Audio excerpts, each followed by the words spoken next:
Start देखते हैं क्या है पैराग्राफ ऐसे जो भी है.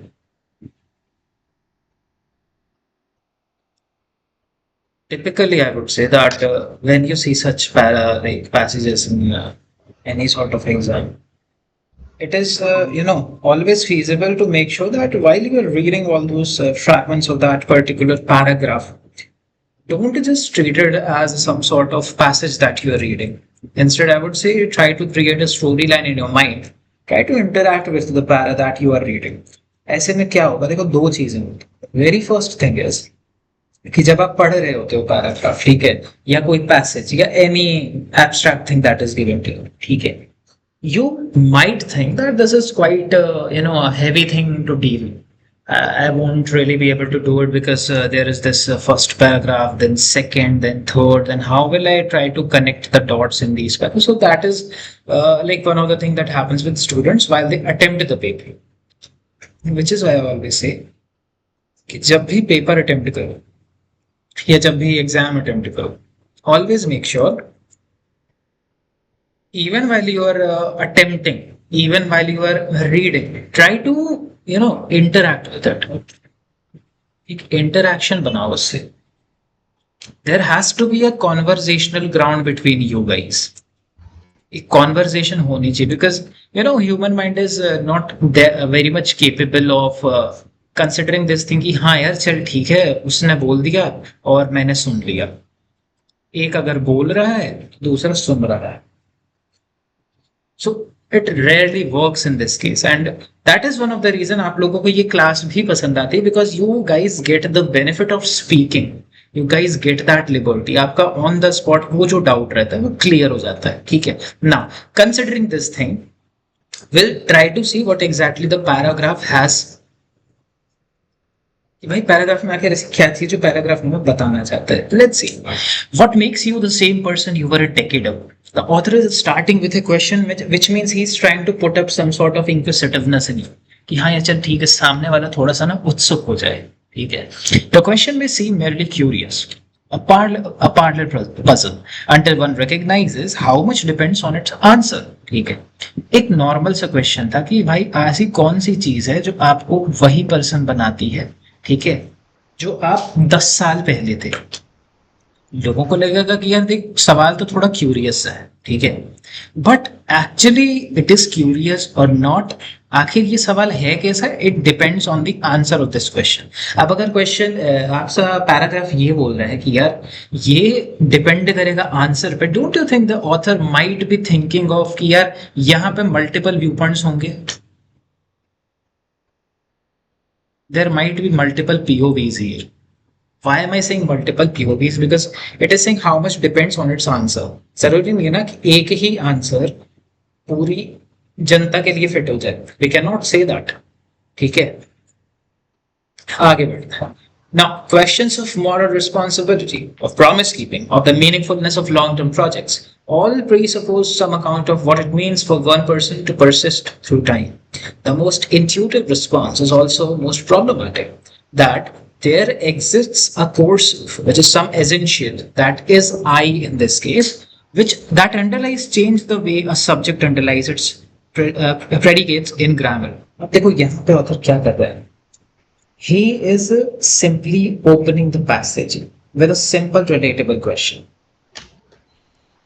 What I would say, this isn't just some sort of ideal chit chat that is happening. Why it is not some sort of ideal chit chat? Because it actually matters for serious things like keeping promises or being held responsible for past actions. ठीक है, ये चीज matter करती है. Overall आपको इसमें बस यही चीज पकड़नी है कि भाई आखिरकार ये जो क्वेश्चन है, क्वेश्चन हमसे क्या पूछ रहा है और हम उसका आंसर कैसे देंगे. That is what the first paragraph is trying to say. Now, this view, which is broadly Cartesian, it has an undeniable phenomenological appeal. We feel as though we persist, but feeling is not argument. And the history of philosophy suggests that we should be cautious about reading metaphysical conclusions from phenomenological premises. ठीक है. अगर simple terms में इसको देखें, author बोलता है कि भाई देखो सबसे नेचुरल जो गट फीलिंग आंसर होता है इस चीज का, ठीक है, जो यहाँ पे आपको बोला गया है द कोर सेल्फ, एक कोर सेल्फ एग्जिस्ट करता है जिसको हम लोग कभी कभी आई भी बोलते हैं, ठीक है. Yes, there is some core, double quote में मतलब me, that has stayed the same all along, we can say that, but you know this is called the Cartesian. Cartesian view क्या होता है? एक फिलोसोफर रहे डेस्कार्टे भाई साहब, उनके बाद में इस कंसेप्ट को नेम किया गया. डेस्कार्टे के बाद में एक व्यू रहा जो डेस्कार्टे ने दिया था, that is considered as Cartesian. But at the same time, the author is trying to quickly caution us. Caution कैसे कर रहा है? This view has an undeniable phenomenological appeal. We feel as though we persist, but the feeling is not argument. And the history of philosophy क्या suggest करती है? That we should be cautious about reading metaphysical conclusions from phenomenological premises. Basically, we can say that just because something feels true doesn't mean it is true. If the exact phrase I'm saying, the feeling is not an argument, that is her personal rule book for the rest of the passage. The author will, like the author will keep judging the ideas by logic and not by the gut feeling. That is what it's gonna be in this. ये बात clear है? हाँ कैसे अच्छे से. और कैसे एक बार वापस बता सकते हो क्या? मेरे को थोड़ा दिक्कत आ रहा है समझने में, पता नहीं क्यों. कोई दिक्कत देख, हम थोड़ा और सिंप्लीफाई करते हैं इसको. So there was this puzzle, ठीक है, पहले एक पजल रही, ठीक है. अब ऑब्वियस है, अगर पजल है तो उस पजल का आंसर तो होगा ना. ऐसा तो है नहीं कि पजल अनसॉल्व रह जाएगी. अब अगर पजल का आंसर है तो ऑथर का स्केप्टिसिज्म पता है यहाँ पे किस चीज का है? दो चीजें आ रही हैं. एक तो है आपकी गट फीलिंग, ठीक है. The very first thing is that what we can say, it is the gut feeling that we are going with, या फिर the most natural way. उसका एक नेचुरल वे है. या तो आपकी गट की फीलिंग हो कि हाँ भाई ये चीज ऐसे होगी, ठीक है, या फिर it could be the case कि भाई नेचुरली जो चीजें होती हैं कि हाँ यार चल ठीक है, तूने बोल दिया मैंने मान लिया, हमने सुना, तुमने बोला हमने सुन लिया. ऑथर बस यही चीज करने की कोशिश कर रहा है. पैसेज जैसे चालू होता है, he tries to open up with a simple and relatable question कि क्या यार तू आज भी वही इंसान है जो तू 10 साल पहले था? अब अगर इसको थोड़ा इलैबोरेट करें, हम इसको ब्रेक डाउन करें, this is in some sort of ideal chit chat that is up, ठीक है. It is something important. Why it is important? Because there are serious things that are in play, and those serious things are like we have to keep promises, we have to, like, we are being held responsible for past actions that we have done, ठीक है. I hope you guys remember that recording where I said that what you will be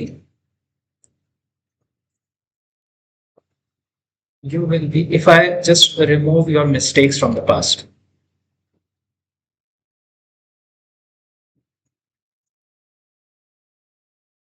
एक ऐसी चीज हमने I guess last week की class में बताई थी, that who you will be और what you will be if I am just removing your mistakes, है ना.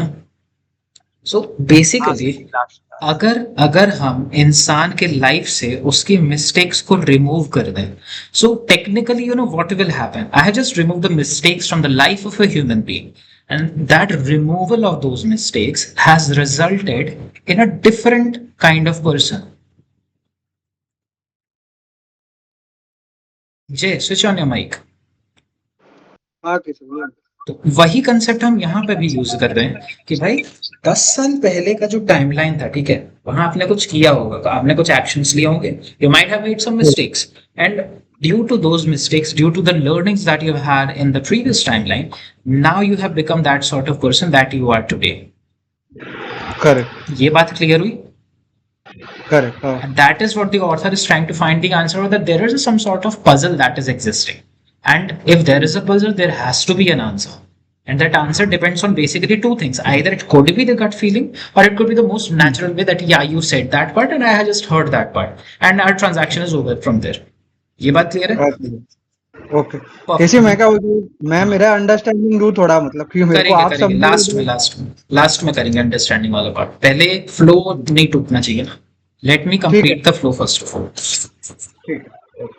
Now, as we have dealt with the first paragraph, the first was saying something about the puzzle, the answer. Most of us feel like we have an unchanging self, and that feeling, somewhere down the line, that feeling does not approve that what we actually are. ठीक है, ये था आपके first paragraph का understanding. Now the Humean alternative. It is not human, it is Humean. Humean एक philosopher थे, Hume. ठीक है, don't mistake it for that. And the Himalayan alternative that the self is nothing but a bundle of perceptions. Okay, self कुछ नहीं है but एक perceptions का एक पूरा bundle है. There are traits, phenomenological comfort for philosophical progress. On Hume's account, there is no impression corresponding to the self as a unifying substance. Introspection reveals only a succession of impressions and ideas, fleeting and disconnected, which we habitually bundle together under the fiction of personal identity. Okay, fine. Now, when we read through this, what we got to understand, there was this philosopher named David Hume. He was, totally against, he was kind of disagreeing with respect to the comforting Cartesian view. उनका कहना था कि भाई, when you look inside your own mind, you don't find one continuous self. ठीक है, जब आप खुद के दिमाग के अंदर देखते हो, आपको वो एक consistent personality नहीं दिखेगी. You only find a constantly changing stream of separate thoughts, feelings and memories. ठीक है, ऐसा क्यों हो रहा है? देखो, इंट्रोस्पेक्शन आप क्या रिवील कर रहा था? That there is a succession of impressions and ideas, fleeting and disconnected. मतलब आज अगर हम यहाँ बोले कि यार आकाश जो है उसका कॉन्ट्स बहुत अच्छा है, ठीक है, बट आकाश मान के चलो कोई एग्जाम दिया, ठीक है, और उसका वीआरसी में ज्यादा नंबर आ गया और कॉन्ट्स में कम आ गया. आकाश इज एन इंजीनियर. आकाश जो है, ही इज एन इंजीनियर. उसको भी पता था कि हाँ यार मेरा क्यू है, तो देखो आई एम 100% एलर इन क्यू. ठीक है, he is not very much great in BRC. He always have scored 65, 50 kind of percentile. All of a sudden, what happens in the exam is he gets 100 percentile in BRC, and in QA he was barely able to score even 90 percentile. अब यहाँ पे क्या हुआ, ध्यान से समझो. एक impression पहले से था, ठीक है, देयर वाज दिस इंप्रेशन कि हाँ मेरा QA अच्छा है, VRC अच्छा नहीं है, but with time, with practice, वो रियलिटी चेंज हो गई. And since that reality is now changed, Akash is now conferring, और Akash is now seeing the proof of this theory कि हाँ यार ठीक है, जो तू बोल रहा है, ऑथर जो बोल रहा है मेरा, ठीक है, मैं समझ गया कि प्रैक्टिस से और कंसिस्टेंसी से और टाइम के साथ there is a sort of succession of impression and ideas, चीजें बदलती हैं. So that is what the author is trying to see us. ठीक है, आगे बढ़ते हैं. चलो, सारी बातें तो मान ली ऑथर ने जो बोला. अगला क्या है? अगला क्या बोल सकता है author? This is a corrosive position. It threatens not only our ordinary sense of who we are, but the coherence of practices that require identity over time. If the person who repays the debt is not in any robust sense, the same person who incurred in the moral economy begins to unravel. काफी heavy jargons, काफी सारे words. I don't know the meaning of them. But what I do know, उसने बोला this is a corrosive position. Now when I read this word corrosive, हमने जैसे ही इसको पढ़ा कि यार कुछ corrosive नाम से इसने बोला, I got to know कि यार हो सकता है यहाँ पे मेरी जो टोन है ना वो थोड़ी सी चेंज हो जाए अब आगे. अभी तक हम थोड़े से cautious थे, ठीक है, we were treading carefully. अब क्या होगा, हमारी जो अंडरस्टैंडिंग यहां से होगी, it will be more of analytical plus cautious. And why is that happening? We are going to see that. It is threatening not only our ordinary sense of who we are, but the coherence of practices. What are those practices? They are promising, the punishment, the gratitude. And they require identity over time. एक समय के बाद इन सारी चीजों में देखो identity की आवश्यकता पड़ती है. यदि एक मनुष्य जो डेट नहीं दे पाता है किसी भी रीजन के कारण, ठीक है, सो व्हाट आई वुड से ना कि यार if you are punishing someone for a past crime, ठीक है, मान के चलो वो अपना डेट नहीं दे पाया, ठीक है, so it kind of stops making any logical sense. Why? Because आपका जो आज का सेल्फ है, why should today's you suffer और पे समथिंग फॉर दैट थिंग जो आपके कल के सेल्फ ने किया है. मतलब why should आपका present be affected by your past? That is what the author is trying to say. And why author is saying, उसका reason है,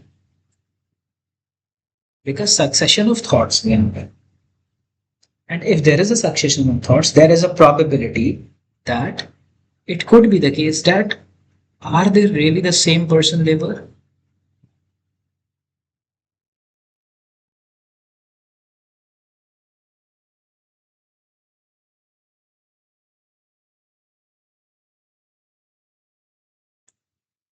ऑथर यहाँ आके आपका सेकंड पैराग्राफ क्लोज कर देता है. अच्छा ध्यान से देखो, ऊपर थी पजल, नीचे आया थोड़ा एनालिसिस उसका. ठीक है, क्यों एनालिसिस आ रहा है? बिकॉज पजल का आंसर हमें ढूंढ के निकालना है. ठीक है, कि आखिर ये पजल है क्या, इस पजल में क्या फैक्टर्स हैं, फैक्टर ऑफ इन्फ्लुएंसेस क्या है इसमें. ठीक है, हमने उस चीज को एनालाइज किया.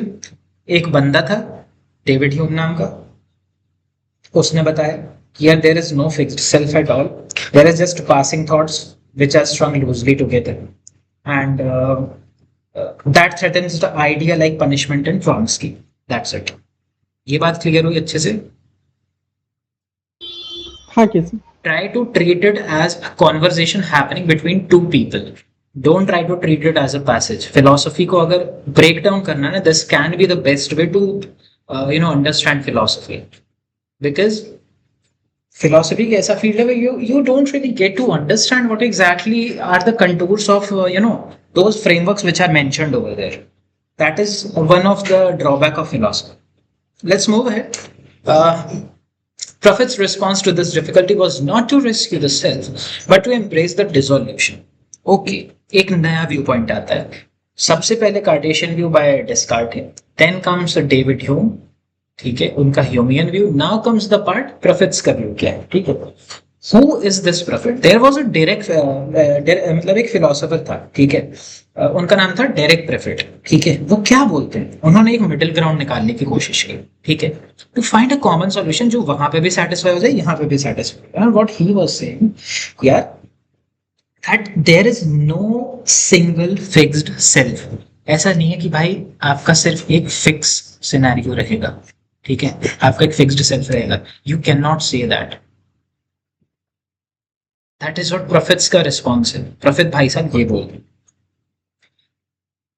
And then to argue that what we lose is less than we feared.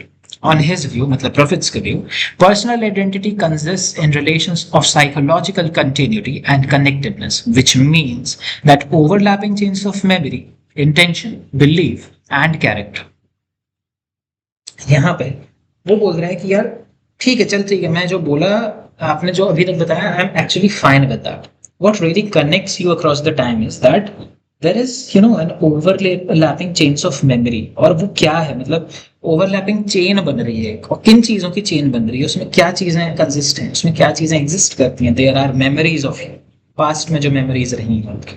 ठीक है, आपके कुछ इंटेंशंस हैं, आपके कुछ बिलीव्स हैं, कुछ पर्सनालिटी है. ठीक है, एंड कहीं ना कहीं अगर आप देखोगे तो ये सारे के सारे ना एक दूसरे से इंटरलिंक्ड है. Each link is trying to overlap with the next, even if the first and last links don't touch directly. Crucially, these relations can hold to greater or lesser degrees. And the fact of their holding does not require a further fact to underwrite them. What we call personal identity is not a deep metaphysical relation. Not this, but that. It is a pragmatic simplification of a continuous Drake phenomenon. And the practical upshot from Prophet was liberating. And why was it liberating? Because that practical upshot was that once we understand that our futures are not ours, in any privileged metaphysical sense, we might become less narrowly self-interested and more open to the claims of the others. मतलब self-consumed होने की जगह we are open to criticism. Now, just try to break this down. Crucially, you don't need any mysterious extra effort. No, आपको कोई extra fact की जरूरत नहीं है, कोई extra effort की जरूरत नहीं है. There is no even there is no sort of hidden soul to prove that you are the same person. the overlapping connections which are happening, which has happened over the past and over the period of time, they are enough on their own.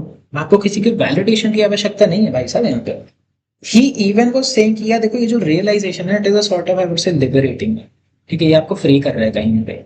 Why? Because once you are understanding that your future self isn't yours in some deep, sacred sense, you might become a little less selfish about your own future and a little more generous towards others. जब आपको पता है कि भाई मेरा जो भविष्य है, ठीक है, आगे जो मेरे साथ होने वाला, असलियत में देखा जाए तो वो तो मेरा है ही नहीं. Well, I do understand that it is dependent on the actions that I would put doing, but that does not mean that those actions will define what my future will be. They will have a contribution in devising my future, but they won't have the direct impact on my building up of that particular future which I want. So basically, in one line, it is like Prophet is saying, yeah, it's fine that there is no single fixed self. I am okay with it, buddy. What matters is that there is an overlapping link of memory and personality, which acts like a chain. And this is something that is freeing you from everything. It is not scary, it is freeing you. ये बात clear है अच्छे से? हाँ अच्छे से.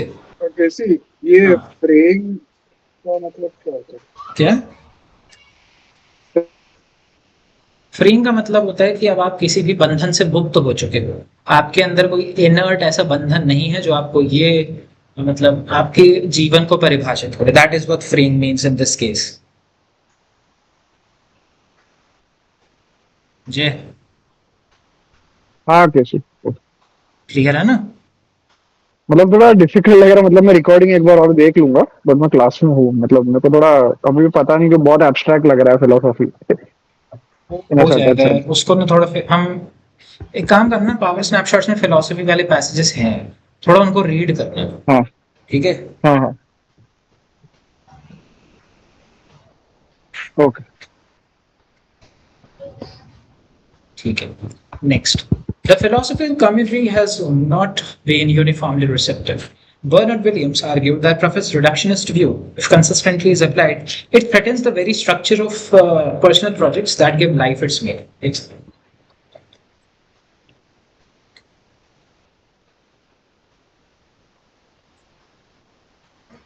Philosopher भाई साहब फिर से आते हैं बर्नार्ड विलियम्स, डिसएग्री कर जाते हैं प्रॉफिट से.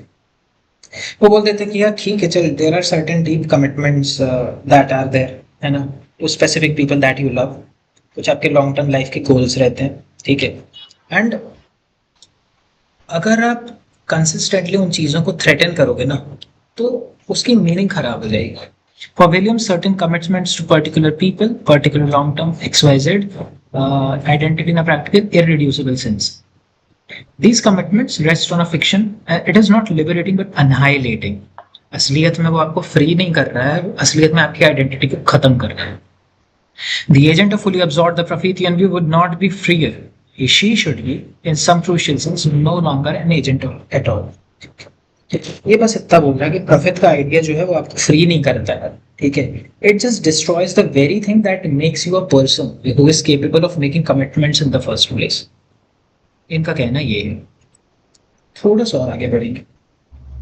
What this devote exposes. Okay Akash, you tell, क्या लग रहा है यहाँ पे क्या होगा when the author is saying this? Hello, यहाँ पे क्या हुआ है? आवाज आ रही है? हाँ आ रही है. ये जो इन लोगों के बीच में डिबेट्स हो, मतलब कि बातें चल रही हैं फिलोसफर्स के बीच में, उस पे जो जो ये लोग बात किए उससे क्या एक्सपोज हो रहा है, यही हो रहा है ना. So basically, what exactly is happening in this case, I'm asking.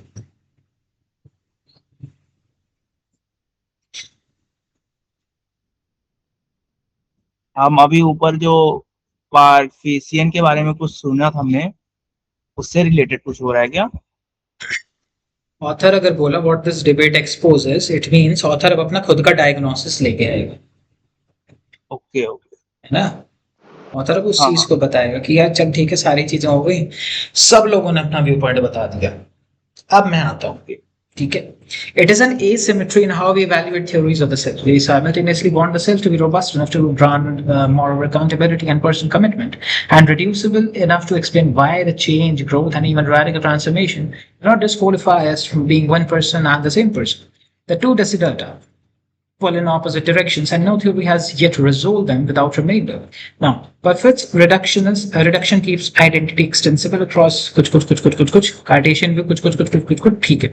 And आगे बोलता the very things we might take the defined control self they can change. ठीक है, चलो. ऑथर बोलता है कि यार मेरा देखो एक खुद का आवाज है, ठीक है. वो सिंपली बस ये बोल रहा है कि I am not gonna report to the philosophers, और मैं खुद से वो एनालाइज करूंगा. उसका इंसाइट है technically we actually want two different things from a theory of self, ठीक है. लेकिन वो जो दो थ्योरीज हैं, ठीक है, theory number 1 and theory number 2, ये दोनों जो है ऑपोजिट डायरेक्शन में भाग रहे हैं. पहला बोलता है कि यार we want the self to be solid and strong enough to justify punishment, responsibility and long term promises, ठीक है. एक बोलता है कि भाई हमें थोड़ा सॉलिड रहना है, दूसरा बोलता है नहीं यार सॉलिड नहीं, फ्लेक्सिबल हो जाते हैं. But we should be flexible enough to allow genuine change and growth over a lifetime. Problem ये आती है कि यार there is no common theory.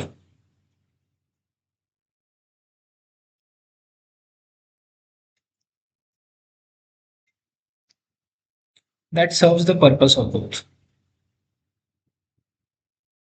ऐसी कोई थ्योरी अभी तक ऑथर को मिली नहीं. रफेद की थ्योरी जो है वो फ्लेक्सिबल है बट सॉलिड नहीं है, क्योंकि विलियम ने ऑब्जेक्ट कर दिया उसमें, ठीक है. और जो कार्टेशियन का कोर सेल्फ थ्योरी था, it is solid but it can not really explain how people genuinely change, ठीक है. In one line, if I would say, it is like we want the self to be both rock solid and flexible. ठीक है, but there is no single theory that is managing to be both at the same, which is obviously are pretty much understood. कैसे हो सकता है? आप बोल रहे हो कि भाई मुझे एक चीज रॉक सॉलिड चाहिए, ठीक है, at the same time I want flexibility as well. In the real world scenario, this is not really achievable, I would say. Perhaps the most productive move is to accept that personal identity is not the name of a single phenomena. Okay, it's not the name of a single phenomena, but a cluster of related normative interest. The identity relevant to punishment may be thinner than the identity relevant to long-term promise. ठीक है, जो relevant है punishment से वो thin हो सकती है, ठीक है, किस चीज से? than the identity which is relevant to long-term promises. The identity relevant to self transformation उससे भी ज्यादा थिन हो सकती है. So instead of seeking a unified theory, एक common theory ढूंढने की जगह, ठीक है, कि हाँ यार हर जगह वो काम कर जाएगी, what we would do ना, we might acknowledge that the grammar of selfhood is pluralistic. मतलब ऑथर अब क्या बोल रहा है कि यार यहाँ पे देख मेरी आती है एक्चुअल थीसिस भाई. And my actual thesis that may be ये पर्सनल आइडेंटिटी की बात जो चल रही थी पूरे पैराग्राफ में, it isn't one single thing at all. May be it's a cluster of different standards. Maybe it's like in which standards are applied depends on the situation and the kind of sameness which is needed to fairly punish someone for a crime. It can reasonably be different, strictly from the kind that is needed for a long-term promise. मतलब यहाँ पे अब उसके category division हो गया है, एक category 1, category 2, category 3 and so on and so forth. कि भाई कैटेगरी 1 के लिए कुछ अलग होगा, उस 2 के लिए अलग होगा, 3 के लिए कुछ अलग अंडरस्टैंडिंग होगी. And it is kind of relevant, you know why? Because ये चीज में कहीं ना कहीं आपकी पर्सनल ग्रोथ तो है और सेल्फ ट्रांसफॉर्मेशन भी है. The author is clearly arguing that this isn't messy or sloppy. ये कोई ऐसा बहुत ज्यादा पता है लफड़ेबाजी वाला काम नहीं है. It's actually an honest thing, a very accurate way of mapping how our identity really works in a real life. तो बेसिकली आपका फाइनल जो इसमें कमिटमेंट निकला है, final answer I would say, not commitment. यार देखो आपका जो सेल्फ है ना, it isn't some sort of fixed thing. Fixed thing तो नहीं है आपका सेल्फ. क्यों नहीं है? बिकॉज फॉर डिफरेंट सिनेरियोज, अलग अलग सिनेरियोज के लिए आपको अलग अलग solutions, point of views and personalities रखनी पड़ सकती है. That is what the author has concluded.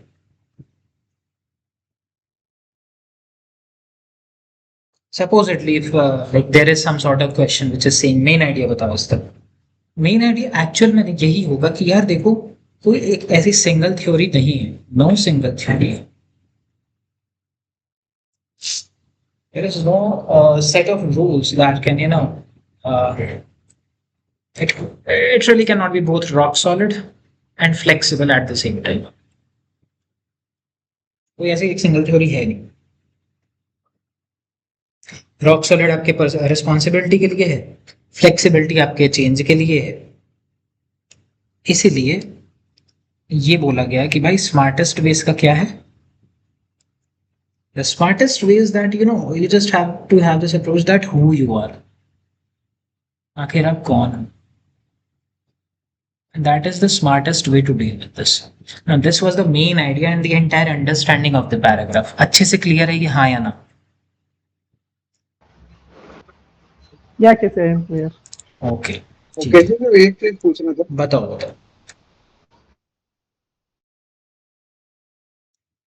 तो एक सेकंड. हाँ, आ रही है आवाज?